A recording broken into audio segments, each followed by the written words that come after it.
नून साकिन वो नून होता है जिसके ऊपर जज्म हो, ये है नून साकिन।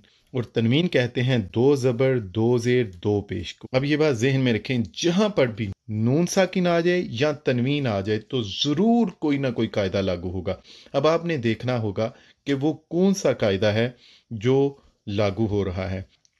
नून साकिन जैसे देखें, हमजा ज़बर नून अन, हमजा ज़ेर नून इन, हमजा पेश नून उन, ब ज़बर नून बन, ब ज़ेर नून बिन, ब पेश नून बुन, अन इन उन, बन बिन बुन। इसी तरह तन तीन तुन, ये है नून साकिन।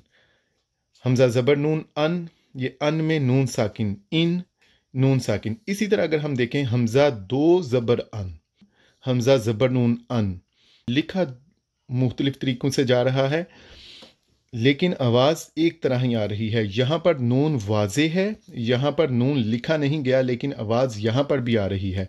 हमजा दो ज़बर अन, हमजा दो ज़ेर इन, हमजा दो पेश उन, ब दो ज़बर बन, ब दो ज़ेर बिन, ब दो पेश बुन, त दो ज़बर तन, त दो ज़ेर तिन, त दो पेश तुन, अन इन उन, बन बिन बुन, तन तीन तुन, अन इन इन, उन।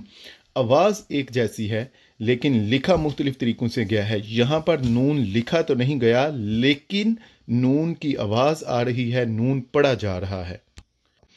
जहां पर भी आप नून साकिन देखेंगे या तनवीन देखेंगे तो वहां पर इन चार में से जरूर कोई ना कोई कायदा लागू होगा।